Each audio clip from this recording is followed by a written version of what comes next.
Yeah. When we were 30, his hair was pretty much Oh yeah. going away. Oh shit. What are you doing? I'm trying to light my camera, but I don't have anything set up in here, so I have it like hanging from the curtain rod here.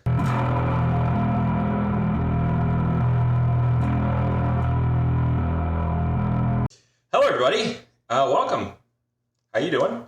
This is the BREWDCAST. I am, as always, Bud Robinson. With me tonight is the venerable, honorable, tenable Town historian. How are you, Town? Well, I have 2 new names in my name, so that's good. Yes. I like that. Yeah. I don't know what tenable means, so if that's a bad word, then I'm sorry. It's a fancy way of saying he's an asshole. I'll own it. What are we talking about today? I have no idea. I just watched Dynamite. Yeah. Did it suck? No. Okay. No, both the tournament matches were pretty good. One was pretty obvious. I think they were both obvious. Danielson and Jericho was the main event. And Town was sitting there like, I've seen this, I don't care about this. Mm-hmm. And then they wrestled for 3 minutes, and Town was like, holy fuck, this is really good. They had a really good match. It told a really good story, really good ending. The next week's going to be fucking bonkers in New York. It's going to be a good main event for the title. Is it? I can't. You can't can disclose. I spoil it? You go ahead and spoil it. I don't care. It's fine. Okay, so they had this long match. Moxley obviously beat Sammy Guevara. Yeah. I just farted. Great. Better out than in. Yeah, Moxley beat him, and that was actually a good match. And Guevara looked really strong. Good. It was well done. And then in the main event, they went back and forth, and then Danielson hurt his foot, and Jericho's working his foot over, and they had this long thing where he did a spinning toe hold, which I haven't seen anybody. Right. I haven't seen anybody do that, but it was a riveting match because of the way it unfolded, and then Danielson locked him in the label lock. Mm-hmm. And it was like this fight. They had this hand fight. They're going. He's trying to get out. He's got him. He grabs his nose, pulls him up, and then locks his other hand under his chin and locks it in. Mm-hmm. And then Jericho taps out. So you got Danielson Moxley. I think it seems pretty clear that Danielson's going to be champ, right? I don't see how you don't do it, and I think he's stable. I think he's the guy right now. Because I think Moxley's going to go on vacation. Yeah, he's pretty pissed that he's not on vacation right now. He was, from my understanding, he was the one who wanted to do it. He was the one that wanted to come back. But he, because of all the shit with Omega Omega saved the dog. I can't put it on Omega, but the Bucks and all of that shit. So Moxley walked right up to the camera tonight after he won, and he was celebrating, and he looks at the camera and he goes, don't ever forget, this is my fucking company. And it's, you know what? Yes, it is. It is. Yeah, it is. He's the guy. And I know. I'm pretty sure Danielson's gonna win, but goddamn, Moxley's the guy. Yeah. And Omega was never the guy, and Cody was never the guy, and they were both amazing. But I think Cody wanted to be the guy. I don't think Omega ever wanted to be the guy.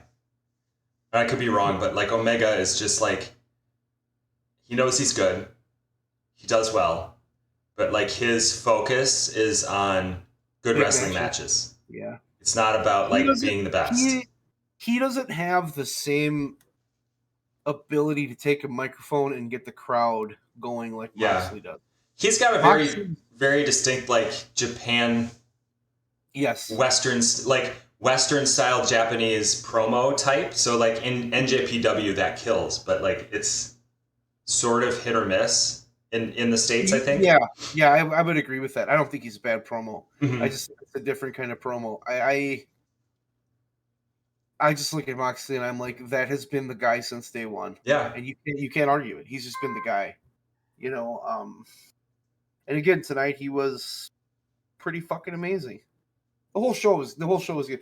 The other thing that happened was they had a tag team title match between Swerve and Our Glory and Penta and Rey Fenix, Mm-hmm. and they cut a promo about how they're the trios champions, and I'm still not over it last week. I'm just like, So I don't care.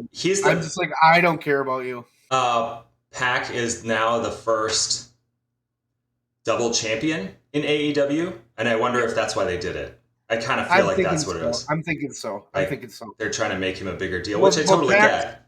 Pac got knocked out tonight after a promo by Orange Cassidy. Yeah, and they're going to do a match next week, but Pac's going to win because that's every time Orange Cassidy and Pac fight. I mean, Pac wins. So I get it, I understand it, but it's like that match I have zero interest in, and I love Orange Cassidy because I know what's going to happen. They're not going to put that belt on Orange Cassidy. No. Like I would have thought when it was still on. God, who had it first? Scorpio Sky. No. When it was still on Scorpio Sky. No. Hold on. Let me get there. We're talking about different things. When the TNT title was still on Scorpio Sky. Gotcha. I could have seen Orange take it from him. Taking it from Wardlow doesn't make a lot of sense because they're buddy now. The transatlantic seems like the next best thing, but I don't know how into like traveling he is. I don't think so. I think Pac's the guy for that because Pac he's fucking killing it. Yeah. His matches are just incredible. Yeah. Like let him keep killing it. I think sometimes I question who they're feeding to who, I guess is my biggest thing. Just like tonight when I saw the Lucha Brothers come out and take on Swerve and Our Glory, and I'm like, if they give the fucking belts to them, what are they doing? Yeah. But they didn't do it, so I was like, okay.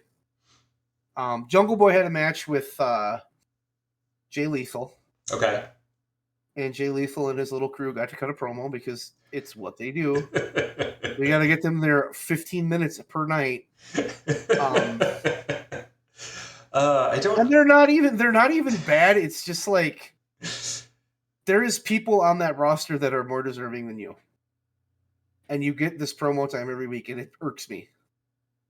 That might be my biggest issue with them is that they give those guys so much fucking promo time. But we've talked about that a million times. We have. But Jay Lethal had a good match with Jungle Boy, and Jungle Boy beat him. Oh, cool. So, it was a good match. You'll have to watch it. You'll like it. What else happened, man? They had a women's match. They're doing a 4-way women. They loaded the card next week. Oh, good. Yeah. Jamie Hayter came back. They're doing a 4-way women's match for the belt. But I think Toni Storm you can't take the belt off of Toni Storm. No. I think the meat of that match is going to be Britt Baker and Jamie Hayter. It's got to be, it's got to be that. Building that up. Yeah. So it wasn't a bad. There was a lot of wrestling, which wasn't bad. There wasn't a whole lot of. There wasn't a whole lot of segments. There wasn't a whole lot of that. They still haven't mentioned Punk or the Bucks or anybody like that. Mm-hmm. And they've taken this shitty situation and they've got 2 guys who picked 3 guys, I should say, who really picked the ball up, and that would be Diane Bryanson. Diane Bryanelson. Come on.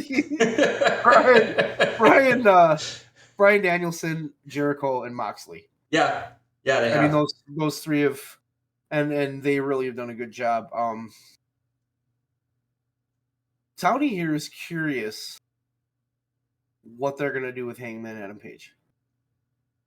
Because clearly they had a plan for those trios belts, and Hangman was going to be part of that elite situation. Mm-hmm. Now the elite is gone. Yeah. What's going to happen to Hangman? And is Hangman going to get flack for, in a way, starting this whole thing? That's a good question. Like legitimately, he was the one that pissed off CM Punk. Yeah, but I don't think so. I would hope not. He is, facts notwithstanding, he's well loved in the locker room. So I think that they would probably give him the benefit of the doubt over Punk. People in the locker room. I don't think that he's gonna get reprimanded for what happened. Oh no, or for starting, for his no, I don't think that. But contribution to I it. don't wonder. I don't wonder if because we got to think, like, all things considered.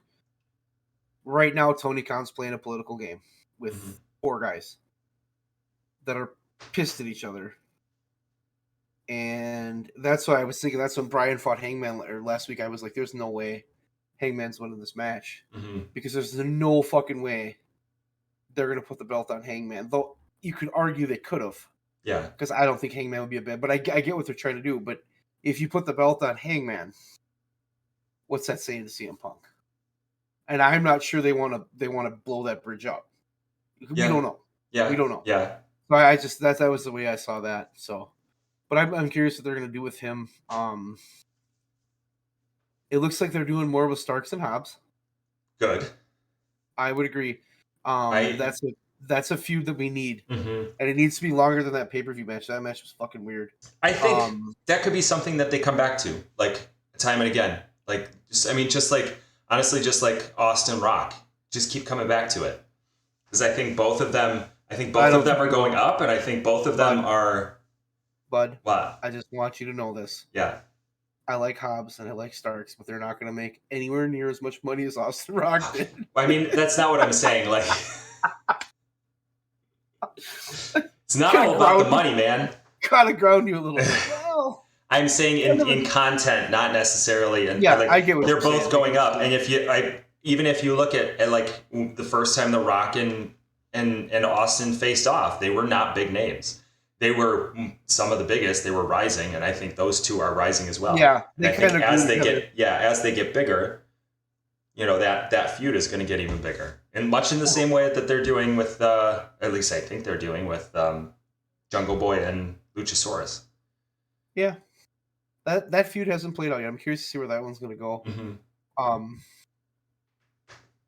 was a good show. It was a good show. I have a question for you. Something I was thinking about, because I was rewatching All Out, and this was now the second time that Chris Jericho came out as Lionheart, and he's doing all of this technical shit, which he is not. It's not that he's not known for it, but like that's not been his repertoire. Not for a while. Even really since he came to AEW. And I wonder if he's going to end up in Blackpool Combat Club. I don't think so. I don't think that. I don't think they have room for him. I think that would be too many big guys in one group. Here's why I wonder that, because I feel like they're setting up Daniel Garcia and Yuta to be sort of like in this tense situation, much in the same way that they're doing Danielson and Moxley. Like those two are on the same level, but they have this tension. They're trying to one up each other. Yuta and Garcia, kind of the same thing. I don't wonder if Yuta and Garcia swap spots. They might. Like that could happen. Yeah. If my opinion on the Chris Jericho thing is that Chris Jericho is a smart guy, and Chris Jericho is aware of what people say about him. Oh, you're just a one-trick pony. You can't do anything. Blah, blah, blah, blah. All your matches are the same. And he's like, you know what? Fuck you. They're not. Here you go.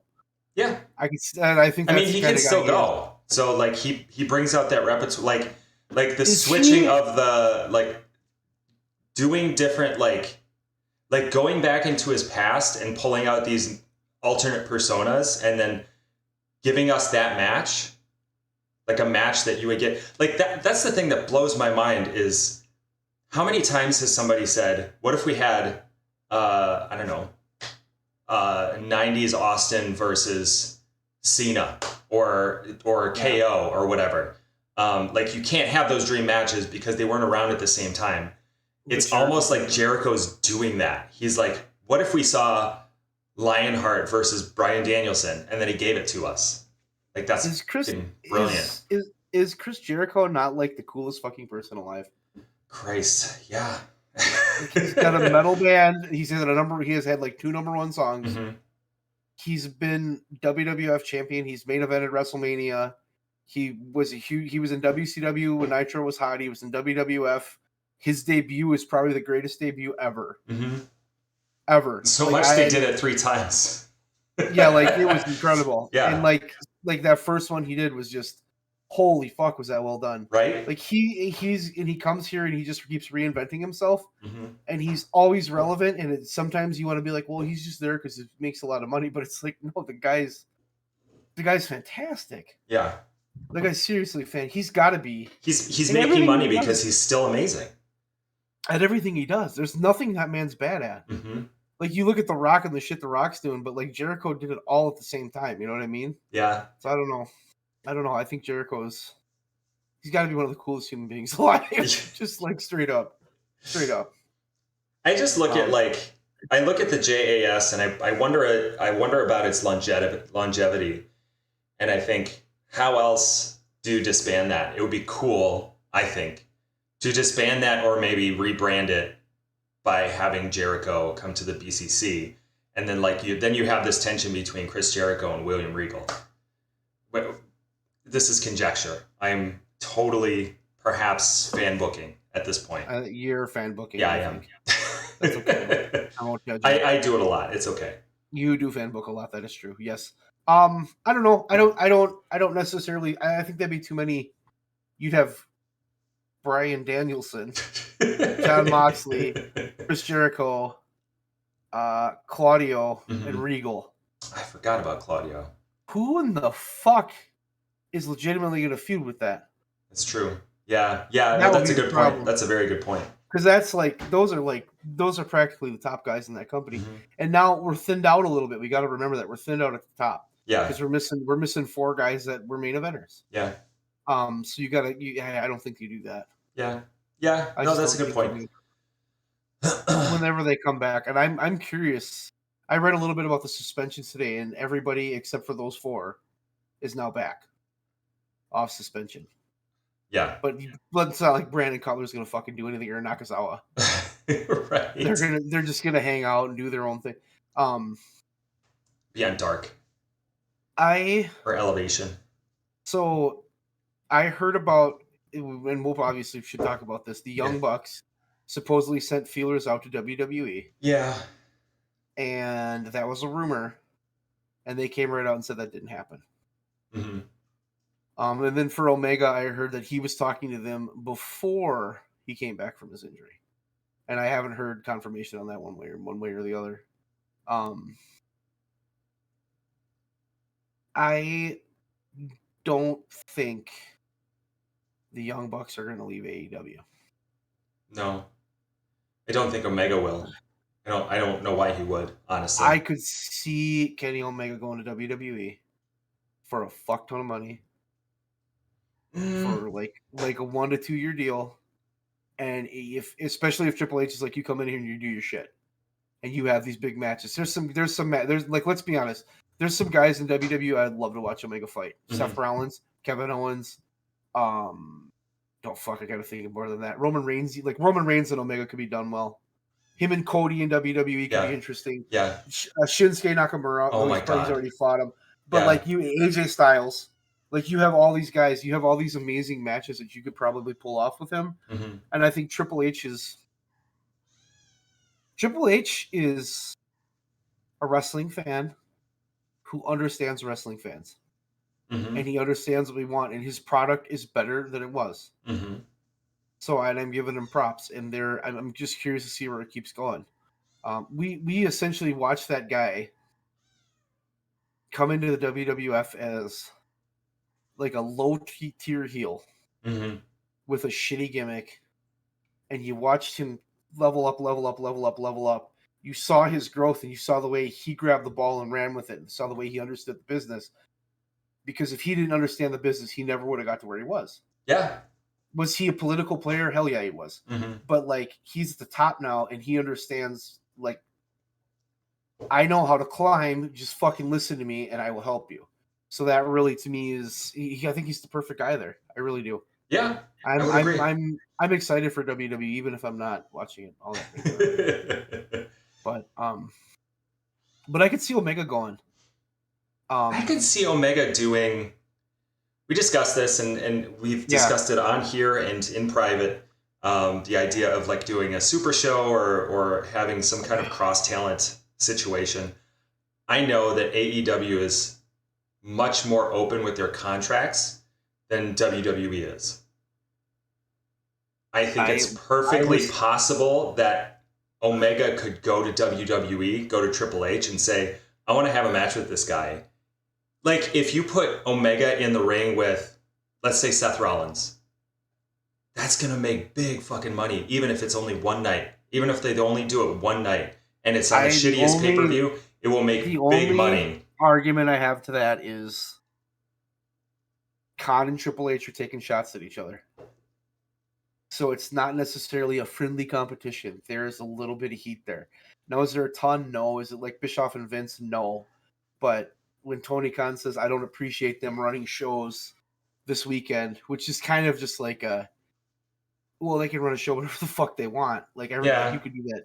You could run a show opposite of WrestleMania. It would be really stupid. Don't do that. But you could do that. You know what I mean? Yeah. And he took some shots, and Triple H took some shots at him. And the tampering is the other thing that has me thinking it's not going to happen. Because WWE's calling these AEW guys up and like, hey, when your contract's up, come here. Which you can't do. Yeah.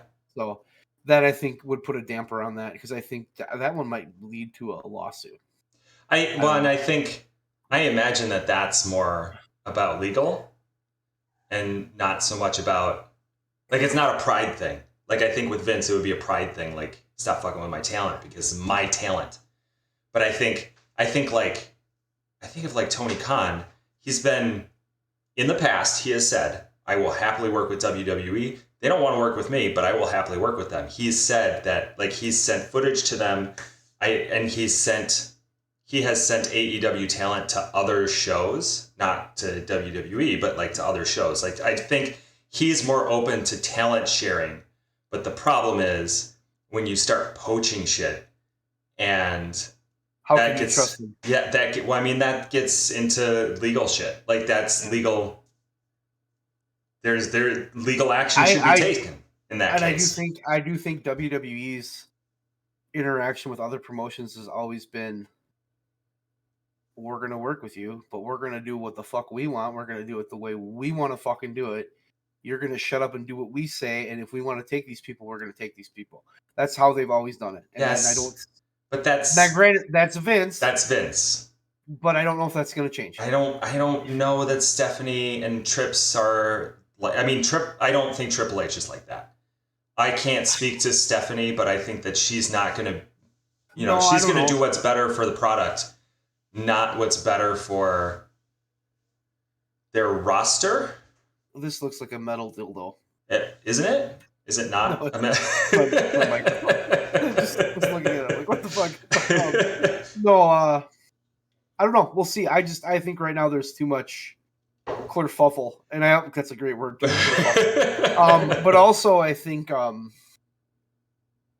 like I told you last week, I see Tony Khan's got to figure out what the hell's going on at home. I think that's the thing. Is like, I look at what's happening. WWE is in early days with new leadership, and AEW is dealing with bullshit like all over the place. They need to deal with that first. Did you ever read about or watch anything on what they try to do in like 1988? I can't say. AWA, UWSA, the promotion in Texas. Mm-hmm. They got all the big territories that Vince was still.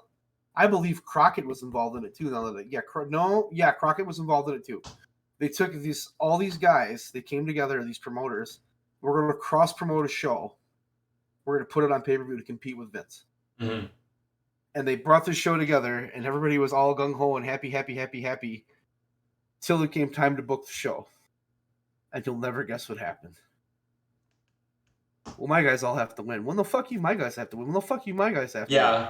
Yeah. So, and I'm not saying it'd be the same, but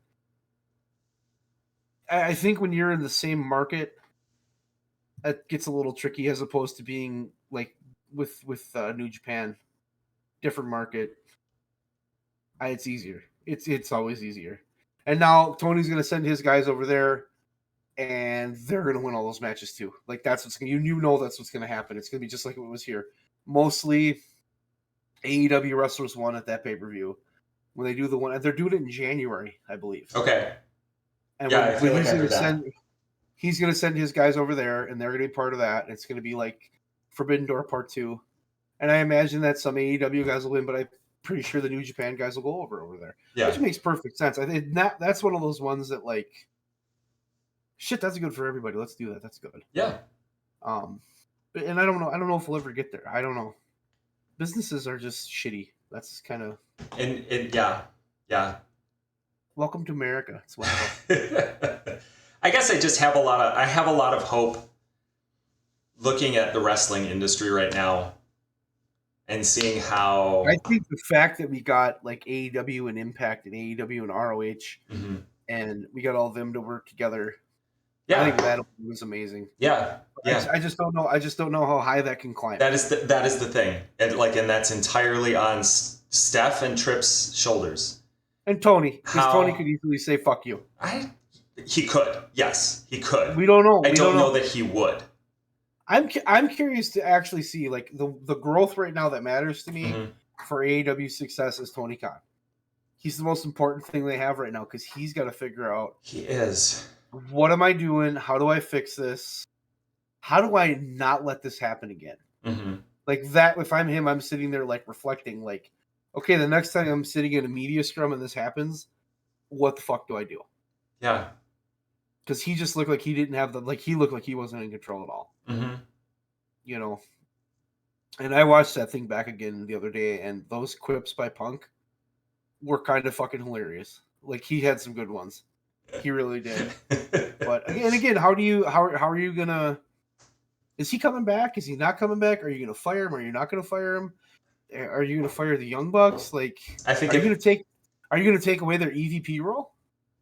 I mean, that's a good question. Like, that's stuff that we'll find out as we go. But like, there's so many unknowns. In an ideal world, you would sit down and say, okay, what the fuck? Yeah. We got to sort this out. We're going to sit down and we're going to figure this fucking thing out, all of us, with a bunch of security, because I don't trust you fucking guys. You know, but you know, the thing is, sometimes in life you'll have two guys who don't get along and they get pissed at each other, and then they knock the shit out of each other, and then they're okay. It's like they got it out of their system. And then they're buds. I don't think that's Punk. No, I don't of course think that's not. Punk. No. I mean, look at... Have you ever heard the list of like people that Eddie Kingston doesn't like?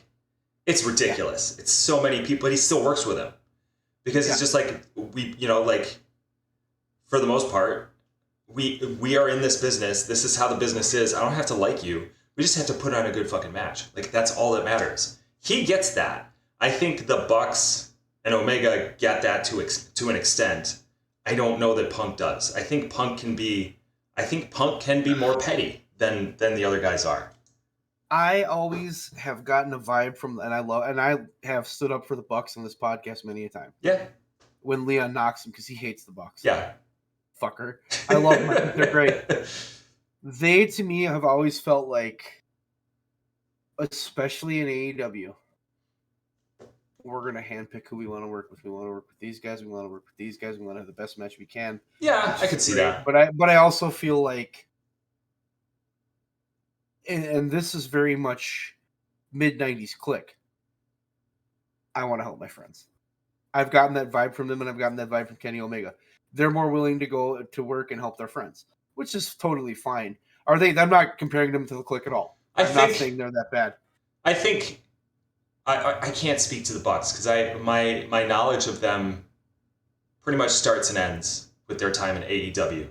But I know seeing Omega, I think if Omega is doing that, which I don't know, I've not heard that. I think that it's more about talent and like they're helping he wants to go with the guys who he knows he's going to gel with, or guys like Will Ospreay who he knows they'll put on a great match. Like Kenny Omega needs those. This is going to sound ridiculous. This is not how he thinks of it, but that like he's looking for a match that's going to be a 5 or a 6 for Dave Meltzer. And again, that's not how he looks at it, but like he wants a match that's going to be amazing from all angles, and he's looking for the people who he can do that with.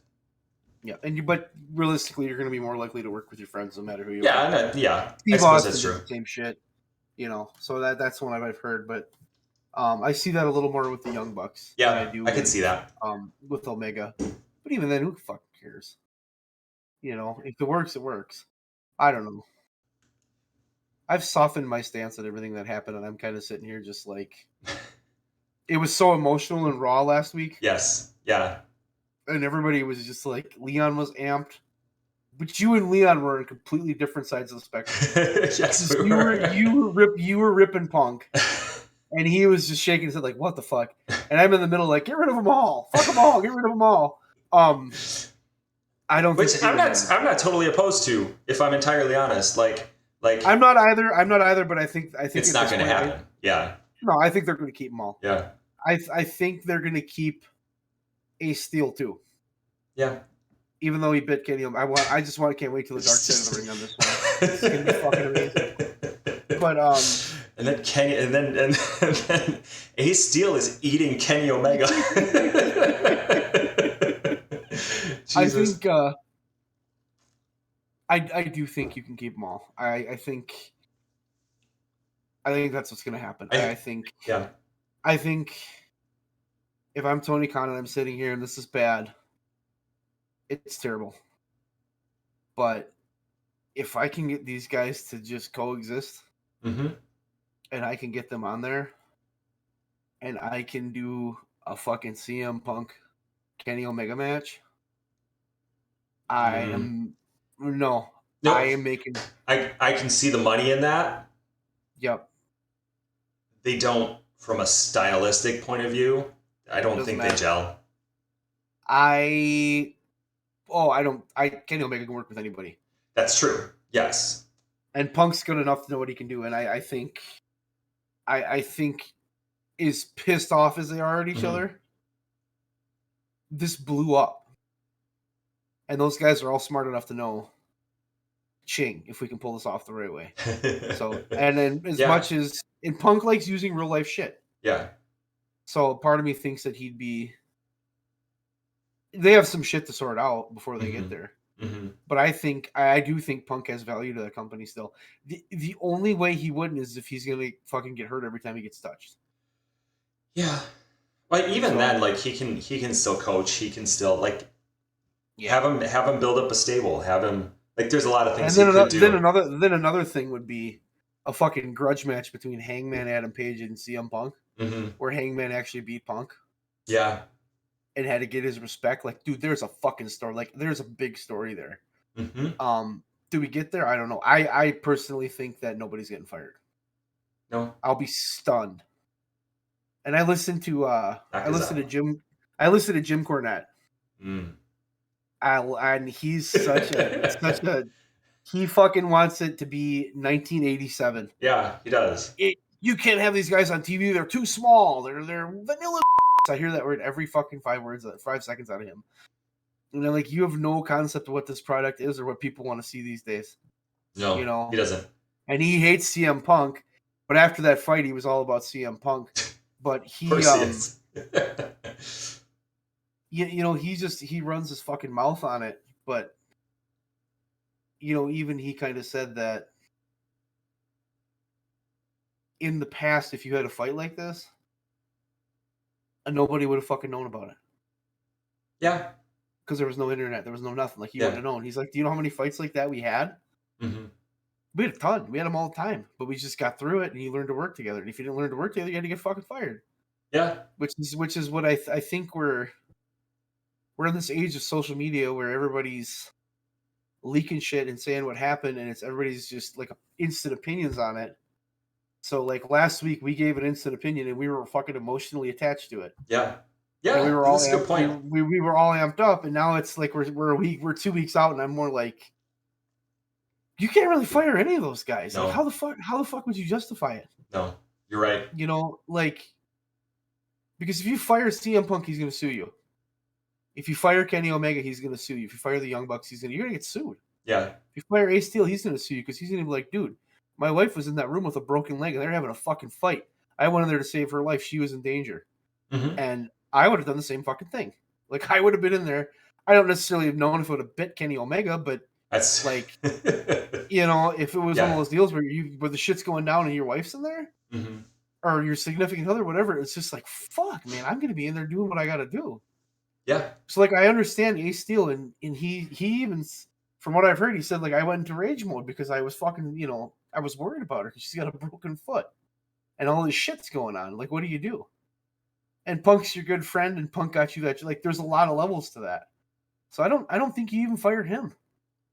You know. Yeah. And the argument is he's an agent, so his job was to not be part of the chaos, but there was personal connections to the chaos, and I think you have to look at why he did what he did. So I don't know. I don't think any of them should get fired this week. Yeah. Maybe next week I'll change my mind. But I think you need to just sort this out, and I think this is 4 guys. You need to sit down, and 5 guys because Khan's got to be part of that, and they just got to be, and 5, well, and Ace Steel, so 6 guys. They just need to sit down and be like, what the fuck, man? Yeah. What the fuck? Yeah. But it is what it is. There's a huge benefit, though. There's a huge benefit of they're not on TV. Mm-hmm. That opens up a lot of time. And it does. As long as Sanjay Dutt's not getting it with that tall guy, I'm good. Satnam Singh. Oh my god. And I think that the upside to the fight itself, if there is any, is exactly what you said. Like you have so many avenues that you could go down to like poke that into a story. Whether it's Omega and Punk, the Elite, Hangman and Punk. I mean, Punk has talked, not Punk. FTR has talked about wanting to team with Punk to go after their trios titles. Do that. Do the Elite versus Punk and FTR. Like that would be amazing. I'm gonna be more curious to see down the road when it's not so fresh and it's not so focused and they're not doing an investigation. Mm-hmm. I want to start to hear what some of these people have to say about what the fuck happened. Because I'm curious, like what an FTR has to say, or MJF apparently saw the whole fucking thing. Yeah. What was his take on it? Mm-hmm. You know, or just like anybody else that was there that saw it, because a lot of people probably saw it. Yeah. You know, was Dustin Rhodes around the corner and like, what the fuck is he? You know, he's been around for a while too. So just like some guys that like, yeah, I was sitting there and this shit happened and I was like, what the fuck? And you know, because it sounds like, I think the locker room's mostly backing the Elite. Yeah. But I feel like they've been there longer. Mm-hmm. And a lot of those guys have like come up with them. So that makes perfect sense. And Punk was an outsider, you know. And it sounds like he's been rubbing people the wrong way anyway. So I'm not necessarily saying that it's a personal thing. Like people are backing the Elite because they like them better. But I also think what I'm really finding interesting is as I look at this too is in WWE, his biggest problem was he had new ideas. Mm-hmm. And everyone thought he was stupid because there was only one way to do business. And what he's really struggling with right now in AEW is these fucking kids won't listen to his ideas because they don't know what they're doing. Because their ideas are wrong and you've got to know how to actually work the business. Mm-hmm. Which is exactly what everybody else told him. And he said, fuck you. And these guys are saying, fuck you to him. They're really in the spirit of Punk. Like, that's what AEW is. No, that's true. There's a lot of irony with this situation. Yeah. Like when he called Hangman an empty-headed fuck for not listening to things, then I'm sitting there like, dude, pissed off CM Punk circa like 2009, mm-hmm. like before the pipe bomb when he was really in the shitty spot that he was in. If Terry Funk would have told him something, he would have fucking said, fuck you, old man. Yeah. Like he wouldn't have listened to him. It's true. I know what I'm doing. I know my character. I know how to get over. I know what I want to do. You don't know anything. You haven't been relevant since 1987 or some shit like that. That's what he would have done. Yeah. So there's a weird touch of irony to this situation. Yeah. The thing I kept thinking about, even during our last podcast, was that like if you look at Punk when he was in WWE, he was kind of like up against the establishment, and now it's like him against the locker room. It's a weird shift for him to be like the people's champion. That's not the right way to say it, but like he's like this he's this big character in WWE, and he comes to AEW and the locker room's sort of just against him. And now that he's like publicly had this blowout with the Elite, do the fans turn on him in the same way? I don't know. I've thought about that too, because I saw some CM Punk signs tonight, and I think what's going to happen is you're going to split that crowd right down the center. Yeah. Because there's some people who are just diehard CM Punk fans, and there's some people who are diehard. If you're a diehard AEW fan and you've been there since the start, you're way more likely to be behind the Elite. Yeah, that's true. Yeah. And if you're not, if you came over because of Punk, which he got people to come over. Yeah. You know, his and I don't think there's going to be maybe a greater wrestling moment than his return. Like, I still watch that, and it just still, you get goosebumps watching it. It's so fucking amazing, even after all the shit that just went down. But it's really interesting. But I think what it really plays to is the internet wrestling community, because we're part of it. We are, whether we want to be or not. Yeah. But when you watch WWE in the late 2000s, it was bad.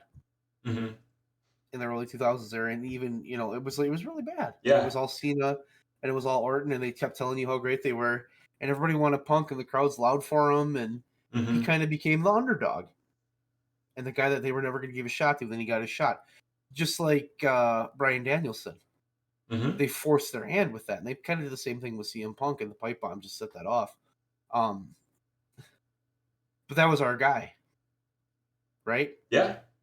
But then AEW was our promotion. Yeah. And those were our guys, and you left. And I think some people are bitter about that, but I'm not. He said it best. He said, if I would have stayed there, I would have died. And he's right. He was. So he comes back to our internet friendly company that we love, and we love AEW because it's giving us the product we want. It's doing the things we want. We're getting to see the guys we want. And he comes back, and he's a huge fucking star. He's the biggest star they have. He's a bigger star than Jericho. Yeah.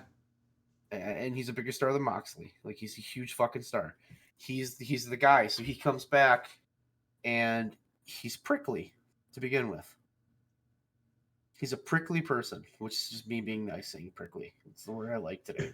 I played TEW. Okay. And if you're listening to this, TEW is an amazing game. Yes, it is. Great dog software. You basically book your own wrestling promotion. And I was playing it on my own little custom fed, and I was going to hire a guy, but it said he was prickly.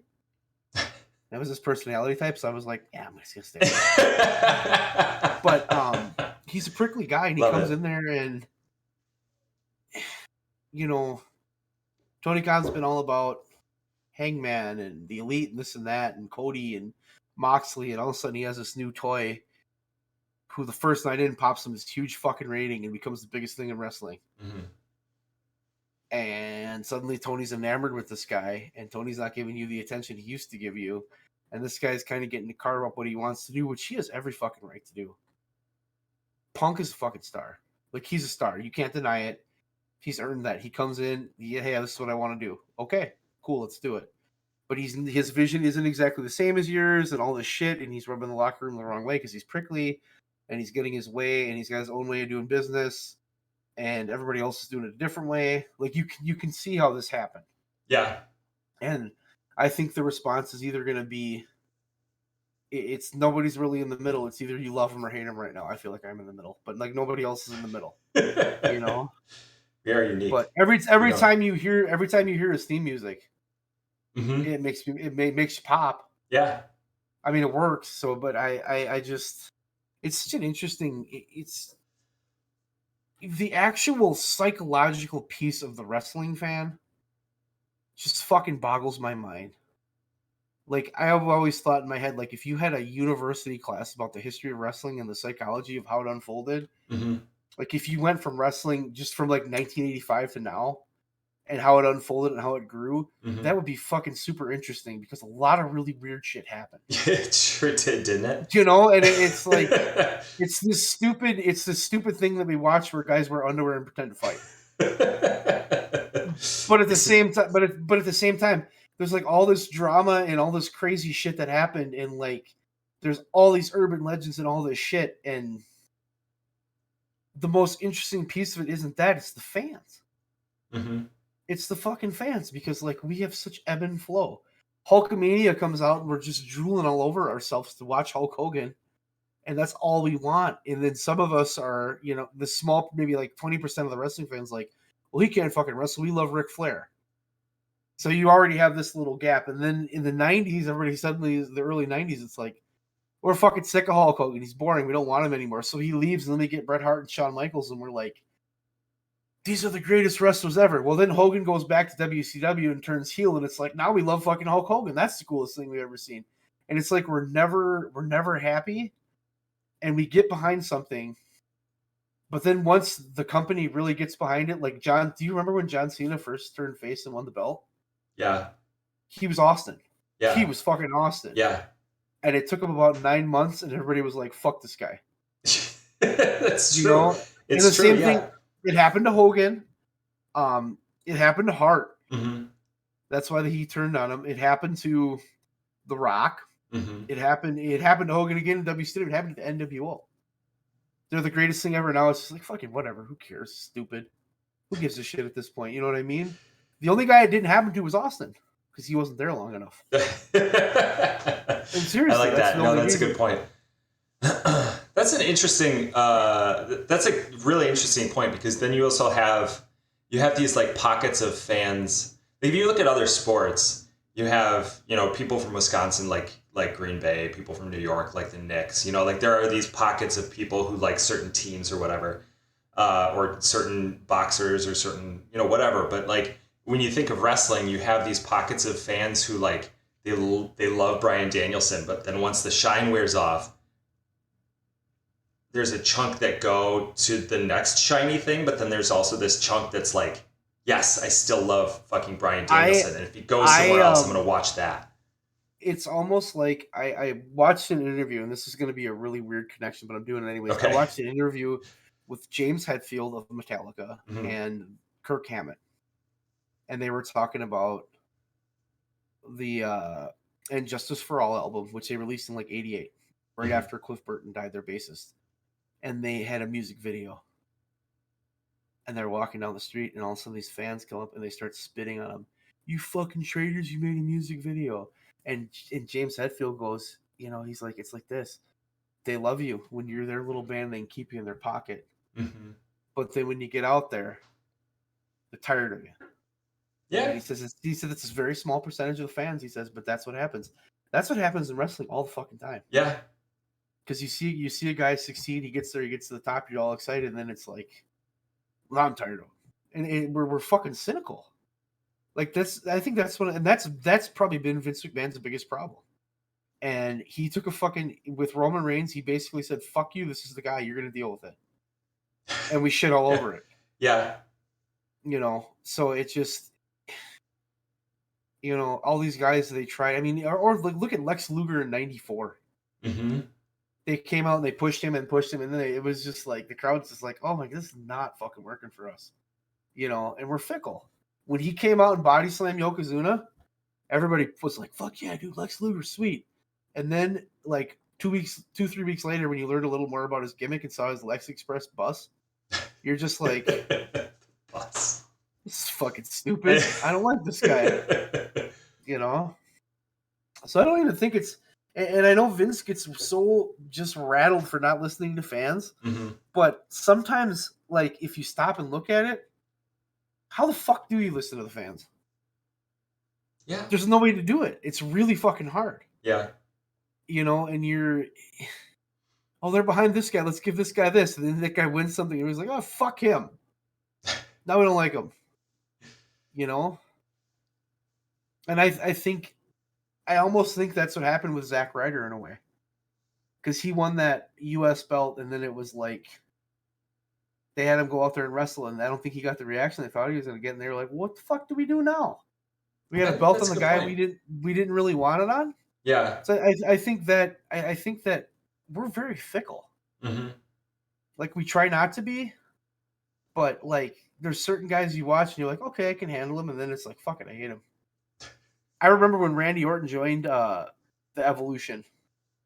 Oh God, and I loved him. Yeah, I loved him, and then I watched him work, and I hated him. And to this fucking day, wrestled Randy. to this fucking day, oh my God, he has just wrestled Randy. But now I watch him and like I have a weird level of respect for him because it's like he knows what the fuck he's doing. Yeah. And he knows how to play the crowd, Mm-hmm. and he knows how to get responses. So and like there's that level of understanding. I think as I got older and matured a little bit, I was like, okay, I get him now. Mm-hmm. Except for that one match he had with John Cena at the Royal Rumble, that Bautista one, that was bad. But you know, that's I think we're fickle.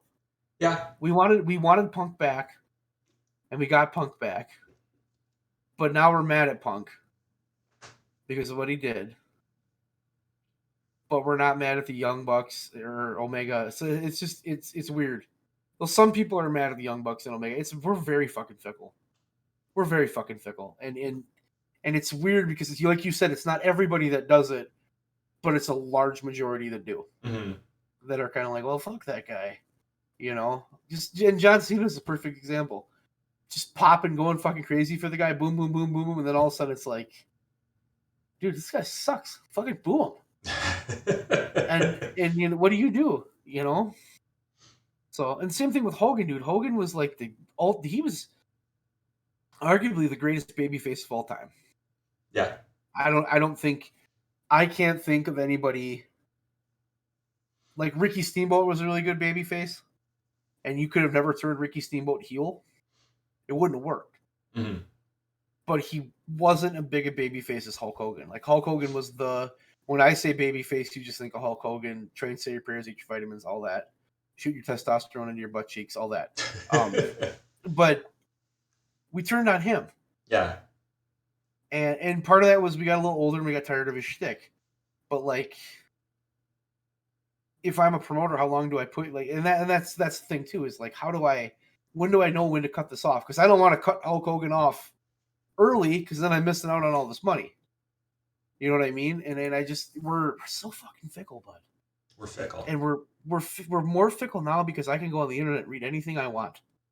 I can get all this crazy news. I can go, oh, Danhausen took a shit at a fucking Walgreens today. What an asshole. You know what I mean? Like, the shit you don't know. We're learning shit we don't need to know. Like, this fight, if there wasn't internet, if there wasn't anything, this wouldn't be such a big deal.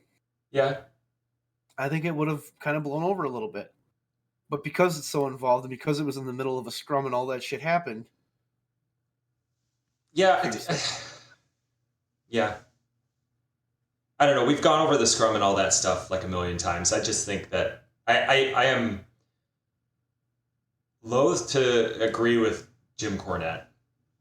I agree with him to some extent, but I think that we would have lost. I think we would have lost Punk and the Elite had they just had a fight like that, even if it's just for like a week or a month or something, and people would start asking questions. To a degree, yeah, but it wouldn't have been the same thing. They wouldn't have stripped them of the belts. Probably not. They would have held off. They would have held off for a week and been like, "Hey, we got to fucking sort this out," type of thing. And I also think Tony Khan would have been transparent about it. I could be wrong, but I think in that scenario, like how do you take Punk off TV for a month and not try to explain it to the fans? Well, he's hurt. That's the only benefit they had. Yeah, he's hurt. I have a weird relationship with Jim Cornette because I think he's a fucking genius wrestling wise. Like, he understands the business and the nuances like to a T. He can tell you all this psychological shit for wrestling, but he does not understand audiences anymore. Completely out of touch, and he's completely batshit crazy. I think it's a gimmick. I really do. I think he's playing a gimmick when he does that because he's getting views that way. But you listen to him and like there's shit. He'll go on a rant and he'll start talking, and he'll talk about like these psychological pieces, and I'll just be like, he's fucking right. And then he'll talk about somebody's size, and it's like, okay, well, nobody gives a shit. Yeah, I think you're right. I think he has a wide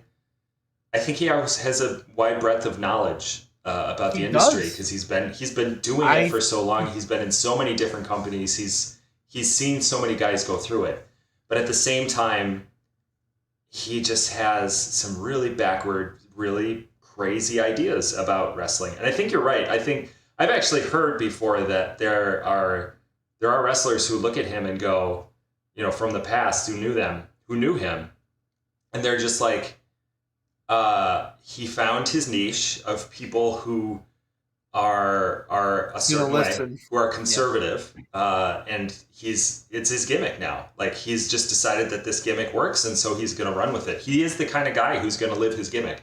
So why would we expect anything different? And I think the business passed him by. I really do. Yeah. I think it happens. I think it happens to. I have felt previously like the business passed me by. Even though we're not that old, like there was moments there in the like mid 2000s, right before AEW started, where I was watching the product. I'm like, this isn't for me anymore. Yeah. This is not like this isn't for me. And I was essentially done with wrestling, which sounds so weird to say. Like, I'm done. I'm not gonna watch this. Whatever, fuck it. But then when AEW came out, I was like, oh, I'm interested. Then I watched the show and I was like, oh, I'm very interested. So I mean, yeah.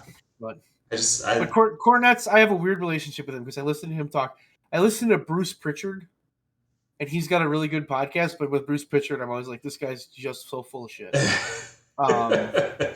You listen to some weird fucking people. No, Bruce Pritchard's his podcast is really interesting because he has so much. He was with like Vince's right hand man. But you listen to sometimes, like you listen to him, and you just kind of go, dude, you're spinning yarn. You're giving us bullshit. You're giving us a story that's been altered that you're trying to put a propaganda spin on it. Mm-hmm. Okay. Then you listen to a guy like Mick Foley go, and you're like, okay, that fucker knows what he's talking about. That's what I get from Cornette. It's this fucker knows what he's talking about, but he knows what he's talking about in the late 80s. Yeah. You know, some of that psychology transfers over, but a lot of it is just not. It doesn't work anymore. Yeah. So it's interesting. He's an interesting guy. It's hard. It's hard. Him and I do not agree on Orange Cassidy. I will just say that straight up. I mean, that doesn't surprise me at all. He calls them pockets. He hates Orange Cassidy, and I'm just like, you don't fucking get it, dude. And I think if you just listen to him and you take in like the psychological business pieces, masterful. Anything beyond that, absolute dog shit. Because he's just so fucking crazy. Yeah, he is. Foley's podcast is good though too. His is one podcast I have wanted to listen to. Is his? Yeah, he's pretty good. His insights in wrestling. They surprise me, and they really shouldn't, because he was in the industry for so long, and he still watches and he still thinks about it. And like, if you read his books, like his insight into the business is second to none. Like, he gets it, and he's just such an interesting guy. I need to get on that. Yeah, it's a good podcast as opposed to that, or like you listen to Vince Russo's podcast. No, no, thank you. You're talking about the same thing, and in the matter of 10 minutes, you've contradicted yourself 3 fucking times. The fuck are you talking about? My God. Yeah. He was a creative guy, but he had to be just harnessed in. Vince had to kind of be like, "Oh, that's stupid. We're not doing." It had to be both of them. Yeah, because once he left that company, it was clear that he didn't know what he was doing. I'm sorry, Vince Russo, you didn't know what you were doing. Like, if you look at the stuff that he did in WCW, the stuff that he did in TNA, it's some of their worst stuff. Like, every stupid fucking idea that guy had, he did. Mm-hmm. And he didn't understand that, like, you have Mike Awesome coming off of ECW. And one of the that was a wild moment when he came into WCW. Mm-hmm. And it was a huge deal. What if we make him like the fat chick Thriller? We'll do that. He'll chase big girls around. Like, what? Well, that didn't work. Well, let's make him that 70s guy. Well, he's driving around like he's the fucking Partridge Family? What? And now we're just going to turn him back into Mike Awesome and act like he's a badass. Yeah. When you've already conditioned these fans that he's not. And like, he didn't understand that you couldn't just pull that back. Like when he made Booker T G.I. Bro, although I know Booker T did that before. Yeah. They put him back to G.I. Bro, and it's like, what the fuck? I think of Sandman, who came in as hardcore hack, and he came in under Bischoff. Oh, did he? Hardcore Hack was Bischoff. Okay. They couldn't get the rights to Sandman. I mean, that's not surprising. I remember that, and he, all I remember is him sitting on a ladder at some point, and they like gave him so much mic time, and I'm like, you shouldn't do that. Like, he's not that good on the mic. Like, No. he's a fan favorite because he drinks beer. Like, do that. And he hits people with kendo sticks. Just do that. That's his thing. Don't make him wrestle for any extended period of time. Because he can't wrestle and he can't cut a promo. Right. But he can drink beer and smoke cigarettes and beat people over the head with a cane. Now, I will not lie to you. The first time I ever watched the Sandman match and everybody was talking about how amazing he was, and I watched this match and I was like, this guy is fucking terrible. Yeah. The first time I ever watched him. Sandman is so interesting to me because he's a big deal, not really because he's a good wrestler, not even really because he tells good stories, but because he is more every man than Austin was. And you put him in ECW, like that's the only microcosm that that Sandman works in, because he can do whatever the fuck he wants. He can come out to Sandman. He can hit people with kendo sticks. And like, that's his thing. That's his shtick. Much in the same way. And I think Nick Gage probably has better licks than Sandman does, like better wrestling ability. I would say yes. But that's not saying much, but yes. Nick Gage is much the same way. Like his character doesn't work anywhere other than in hardcore promotions, and now just GCW. Like you can't make that work in WWE. No, you would water it down so much that he would not resonate with anybody. No, and that's what happened to Sandman too. I agree. Yeah. Once I watched his entrance and the whole shtick, it wasn't about the wrestling. It was about the entrance. It was about the beer, the cigarettes. It was about the spectacle in a lot of ways. Beating the shit out of people, and then he'd wrestle, and you'd be like, "Oh my god!" Yeah, he was a wreck as a wrestler, but that's okay. He did his thing, and I hope he's doing well. Like that's all I care about. I hope that he's doing well. I haven't heard about him in a while. Yeah, a lot of those ECW guys are dead, man. Yeah. Axel Rotten, Balls Mahoney. I mean, they're all. Axel Rotten died in a fucking McDonald's bathroom from a heroin overdose. Oh, Jesus Christ. Poor guy. I mean, a lot of those guys are products of the 90s without the backup of like I think of X-Pac and all of this shit, like all of the drugs that he's done. Scott Hall is the same way, but like they had WWE to fall back on and their wellness program. And a lot of the guys in ECW did not have that option. They just didn't. No. Balls just had a heart attack at 44, which is pretty young. Those guys were hard on themselves. Yeah.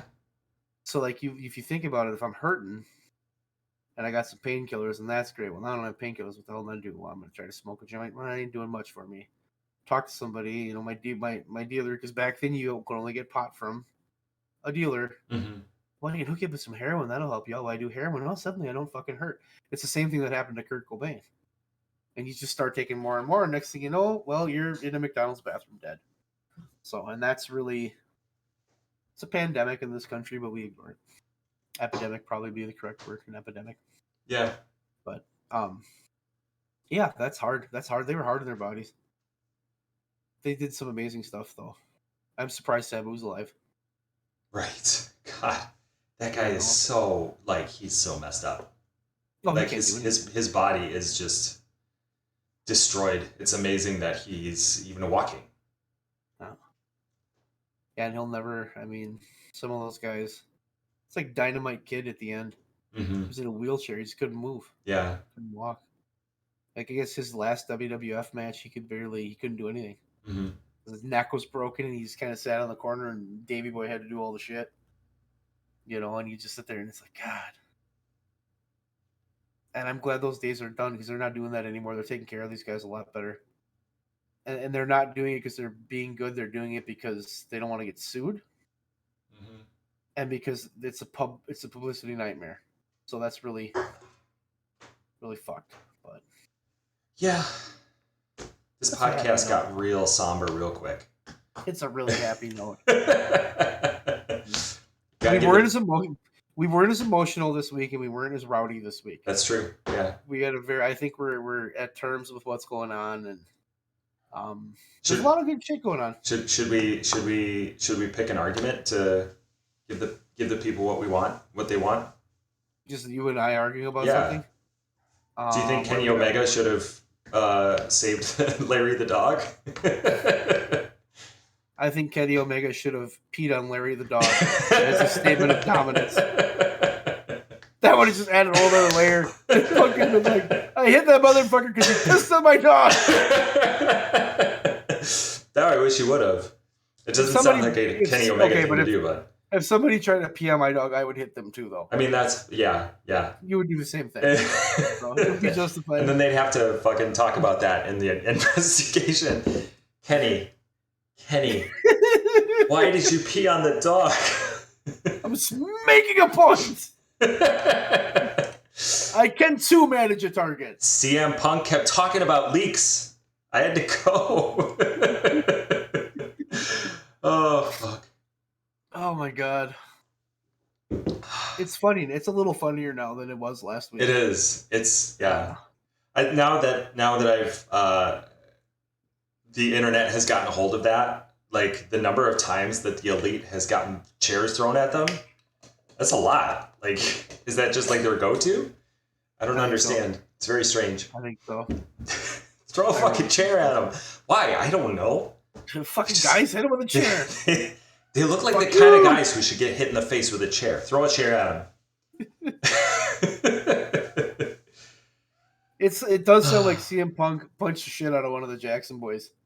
Yeah. Like really punched the shit out of him, and like people knock him because he's a UFC fighter, but he wasn't that good. But the dude can throw a punch. He trained real hard for those. 2 years, 3 years.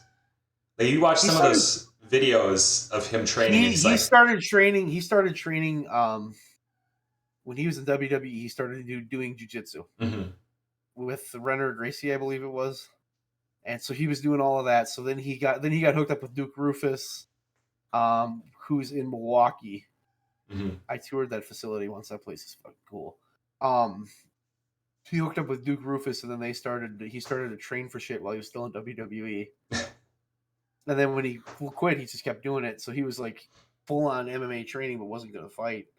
And then the UFC was like, "You want to fight?" And like people are pissed about that, but like if I'm Dana White and I have CM Punk and he wants to fight for me, and I can put him on pay-per-view, and I know that I'm going to get a lot of buys, which he did both times. Mm-hmm. Why wouldn't I do that? Yeah. It's just business. It's true. And if he would have won, what if he was good? And part of the reason he wasn't good is because he was 37 years old. Yeah. And completely beat up. Like he was just destroyed. Like his body was destroyed. And he was also like he was starting to train. Like he was starting to learn martial arts at 37. Like there's sort of a limit that maybe that's not fair, but I think that in 2 or 3 years you're not going to make as much progress as a 21-year-old. No, as a 21-year-old who started doing this when he was 3. Yeah, because that's what we're getting now, and like all in UFC and MMA, you're getting these guys that started doing jiu-jitsu when they were 3 and MMA training and wrestling when they were 3. That's why we're starting to see some real freaks of nature in that stuff now. Because before you had like what's his name? I can't believe I forgot his name. I can picture his face. But I can't believe I've done it. I forgot his name. He was a UFC champion. You're not going to know who he was. Joe Shamalau. Chuck Liddell. That's who I'm looking for. Oh, I know him. He was in WCW for a while. He was a UFC or TNA, fighter. Maybe? Sorry, go ahead. It was TNA. So he's a UFC fighter back in the day that couldn't wrestle. He just threw punches, and he only had power shots. Mm-hmm. And he really couldn't do shit. But he could hit you, or like a Tank Abbott, but he's better than Tank Abbott. That fucker was champion for a while in like 205 in the 205-pound class. Mm-hmm. And then one day, like, Who's that guy? Oh, that's John Jones. What's he do? Well, he does everything. Oh, and then you look at John Jones. It's like, oh well, I'm Chuck Liddell. That guy's gonna fucking kill me. And he started getting pieced up by guys, you know. So it's like it's just a different world now. Yeah. But let's end this podcast. Yeah. Town needs to go to sleep. Okay. So this has been the BREWDCAST. I am Bud Robinson. This is Town over here for me. Hi, Town. And You're over here for me. No, you're over here. You're over here. No, you're over here. You're there. I can't be over there because I'm over there. I'm here. You're there. You're there. And I'm there. This is the worst draft of Abbott Costello ever. Bye, friends. We're gonna get a hold of Leon and we're gonna figure shit out with him. Yes. When he responds to our messages in 2 to 3 weeks. I'm gonna send him a poop in the mail.